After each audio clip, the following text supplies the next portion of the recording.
Hello and welcome back to plantcare.club where we care about your plants. On this show, we will talk about the plants that you have, indoor, outdoor, whatever you have, as well as answer your questions. So if you're listening and you have a question about some of your plants, soil, what you should put where, when you should buy it, what you should buy, where you should buy it from, anything, send us a message at plantcare.club. There's a question forum there, or you can just put it into the comments on this episode and we can read it off, answer your question on a following show. So, over the last few weeks, we've been going through plant by plant, different series, different types of plants, how to take care of them, how to grow them. And on this show, we do things a little bit differently. I'm sure that there are a lot of shows out there where you can hear about, like, for example, how to take care of Monstera. If you're listening, the background is all Monstera. This is about Monstera today. So there are a lot of shows that probably talk about that, but we try to come at it from a different angle. My background is I co-own a greenhouse in Ontario as well as a nursery in Homestead, Florida. And we grow poinsettias, garden mums, spring annuals in Ontario, ferns, palms, mandevilla, pineapples, bananas, all of those kind of things down in Florida, and we ship those products across Canada and the United States. So we use the information that we have at these commercial growing sites and try to let you know how you can apply that to the plants in your own home. It gives you a little bit more of the background, the background of how that plant actually gets to the store where you go ahead and buy them. So, on today's episode, we are talking about Monstera. Now, Monstera is going to be relatively similar to a couple of episodes ago, the Philodendron Birkin, because this is a Philodendron Monstera. They're in the same type of family. A lot of the care that you give to a Monstera, Hope Salome, Imperial Red, everything in the Philodendron community is really going to want something similar. When they're at your home, they're going to want water at about the same rate. Some of them a little bit more, some less. Monstera can be a slightly more aggressive than a Birkin or something like that. They're going to want indirect sunlight, higher humidity if possible. If you can have a humidifier near them, that's great. And relatively well draining soil. But there are a few little differences here and there that I want to get to as we're going through the show. So in the greenhouse, when we would get a Philodendron Monstera, or I'm going to loop in Mini Monstera as well. So Mini Monstera, and if you're listening, I will bring that up. If you're watching, I'll bring that up now. A Mini Monstera is not a new variety, but just a different variety that we use in smaller pots usually. It has a bit more of a pothos climbing habit where it will stretch out in one node and really continue on one node specifically, but it can stay a little bit more compact and you can keep it in a smaller pot, like a 4-inch or a 6-inch. So if you're doing a regular Monstera and you are growing that in a 4-inch, it's going to be so difficult to do. But with a mini Monstera, you can hold it for a little bit longer in a 4-inch or 6-inch. For some varieties, you see the crossover, like a Ficus Bambino versus a Lorata. People are going to do Bambinos in 4-inch and 6-inch. 8-inch, it's kind of a crossover, and then 10, 12, 14, everything larger. Every one of those larger pot sizes, you're going to do a Lorata, not a Bambino. With a Monstera, the crossover is kind of at like a 6-inch. So you can do a really nice Monstera Delicioso in a 6-inch pot. You could also do a mini Monstera really nice in a 6-inch pot. It just depends on what you're looking for and what the grower is looking for at that time. That's how they're going to decide which variety to use. But long tangent of me trying to say, a lot of the care is pretty similar across the two of them. A couple of episodes ago, I described the chamber that we use to start these plants in a greenhouse. They come in really little, no roots on them yet, maybe a couple of shoots here and there, but they come usually from a lab.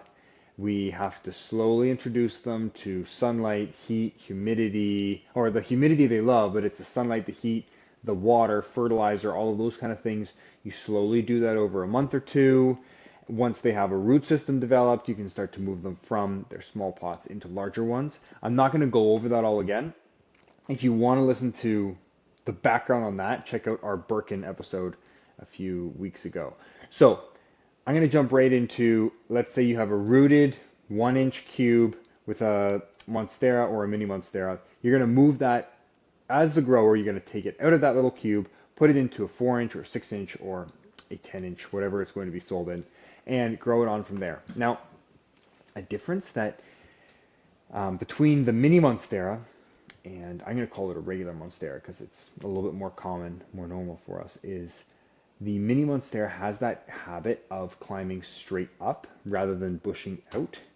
And because it has that habit, you want it to climb up like, you want to put a totem in there or something, maybe a piece of bamboo, something that you can stake that Monstera to so that it has some kind of support. If you just let it, it won't continue to climb if it's just sitting on its own. It'll fall onto the ground and then it'll run across the ground instead. To create that kind of shape or habit that the grower is looking for, they're going to want to put a totem in there. Maybe I can see if maybe there is one here. There. See, there's some good examples here of a like a totem just sitting into a 6-inch pot or an 8-inch pot that the Monstera can grab onto and climb up. It's naturally going to shoot out those air roots, and the air roots end up holding it on or wrapping around that totem to really pull itself all the way up. For normal Monstera, or a Monstera that you're usually going to find in a larger pot, like a 10-inch or a 12-inch or 14-inch, they have more of a mounding habit, as you can see in this corner. Instead of climbing straight up, they're going to have more nodes. They're going to have more growth points that usually come out of the plant, and the leaves are a little bit closer together, meaning that when they shoot up, they're going to create a bit of a dome, and that dome is how they continue to form if they're given nutrients at the right level. If they are starved for something, maybe they start to grow a little bit faster. There's more space between the nodes, between the leaves, and that'll change their habit. But when you buy a 10-inch Monstera at a store, it's most likely a Monstera delicioso, and it most likely has this kind of a mounding top habit. Now, when you get that plant back to your home, you're going to want to treat it like many other philodendrons, where if you want to up pot it, you're going to use some lighter, fluffier soil, something easier for the roots to get through. I would suggest you try watering it from the bottom up because it's going to encourage the root growth to continue shooting down to the bottom.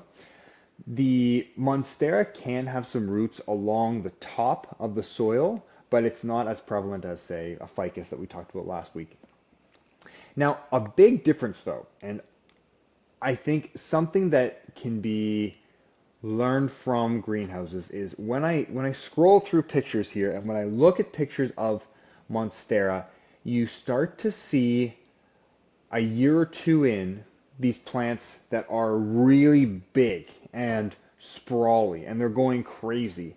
And that might be the look that someone is trying to get in their home. And if that is, you can ignore this piece. But most of the time, people or growers want to have a more controlled, neat habit on the plant.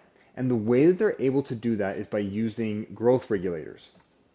So what a growth regulator can do is slow down how quickly that plant is progressing, and in some ways, even it up. So you can apply growth regulators in two different ways. Number one, a grower can put it into the soil. If it's in the soil, the plant is going to soak it up through its roots, and when it does that, it applies to the entire plant, and it tells the entire plant, no matter how large the leaves are, how new the growth is, how old it is, whatever it is, it's going to tell that plant, hey, slow down. I want you to just stay static. Don't continue growing very quickly. Stay exactly as you are. Okay? The other way is it can be sprayed onto the leaves. And when you're using a spray method, the leaves that receive the most liquid growth regulator, the leaves that get covered the most, will have the largest, it'll have the largest effect on those ones. And the leaves that are not covered or that are the smallest, it'll have a very small effect on those ones. So the benefit of using a spray is if you have some really big, large leaves that you don't want to pick off of the plant, but you want to leave on top to keep that habit, and you want the plant to continue growing with the new growth that's coming up, spray on some growth regulator because all the leaves on top are going to be affected and the plant's going to say, hey, you guys all stop. Those leaves stop, they don't grow anymore, or they don't grow for a while, I'll get to that. And the new growth coming out from the bottom is still able to shoot up, join the canopy, and then all of a sudden you have more leaves that are creating that kind of that mounding look. That is what a lot of nurseries are going to use in order to create that kind of shape that you might be looking for, that might bring in a customer at a garden center or a retail chain, wherever you're looking to buy the plants. Now, I mentioned that it will stay on there for blank, like a period of time. That depends on what variety you're using, the strength that you're using it at, whether you're spraying it on or you are simply drenching it into the soil. All those things are going to change how long that growth regulator stays on the plant. So if it could be anywhere from maybe a week and a half if you used a really light dose and you were spraying it on, like a week and a half, that's pretty small. That's a common thing that we do with poinsettias, is like a little light growth regulator, but that will keep that plant. Sometimes when they're even in the rooting stage, you can apply that on there to keep the plant habit and in the right format. Or it could be 2 months, sometimes 2 months. If you drench it onto a plant very, very hard and it's in that soil, it is very difficult for the plant to get through all of that and requires a lot of time in order to do so. So where was I going? I wanted to bring up one more point on the growth regulators.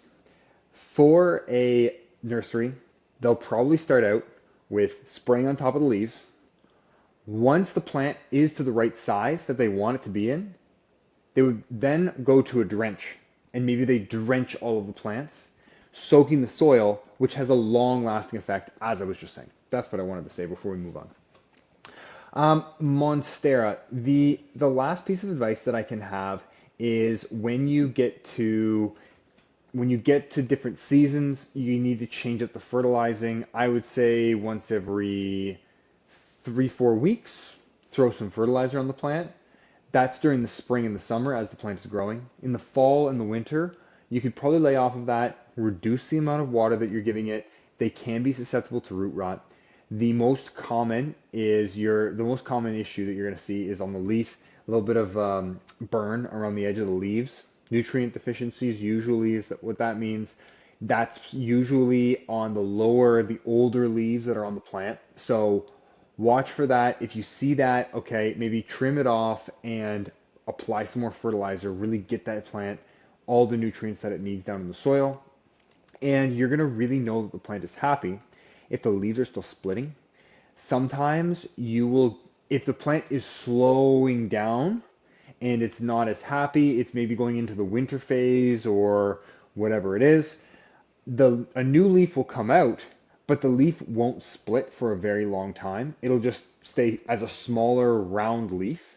If that leaf is coming out and it's splitting right away, and it's just as you see in the right hand corner here, if it comes up, opens up, you have the nice Swiss cheese, different slits in the leaves there. That's exactly what you want to see, because that plant is going to continue to produce more and more and more leaves and be very happy.